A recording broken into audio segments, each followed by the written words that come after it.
የህይወትህን የመጨረሻ ምዕራፍ እያነበብክ ከሆነ ቀጣዩን ምዕራፍ መጀመር አትችልም። ገንዘብን አታሳድድ፣ ለሰዎች የምትሰጠው ዋጋ አሳድድ። እረፍት ሲሰማህ አትቆም፣ ስራ ሲጠናቀቅ አቁም። ቀላልነት የመጨረሻው የጥበብ ደረጃ ነው።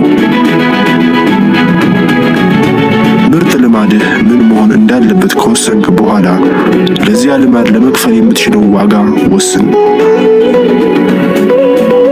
እንቅስቃሴ ጉልበትን ይፈጥራል። የምትመለከተው ለውጥ ራስህ ሁን። ትልቁን ስህተት ለመስራት የራስህን ድክመት ማወቅ አለብህ።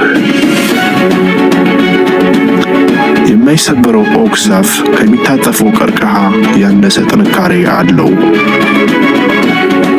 ብልህ ሰው ከጓደኞቹ ይልቅ ከጠላቶቹ ይበልጥ ይማራል።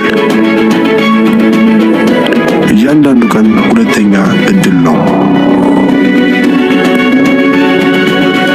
እንደዚህ አይነት አበረታች፣ አስተማሪ፣ ሞቲቬሽናል የሆኑ አባባሎችን ስለምንለቅ ቻናሉን ሰብስክራይብ ያድርጉ። ቪዲዮውን ላይክ በማድረግ የዚህ ቻናል ቤተሰብ ይሁኑ።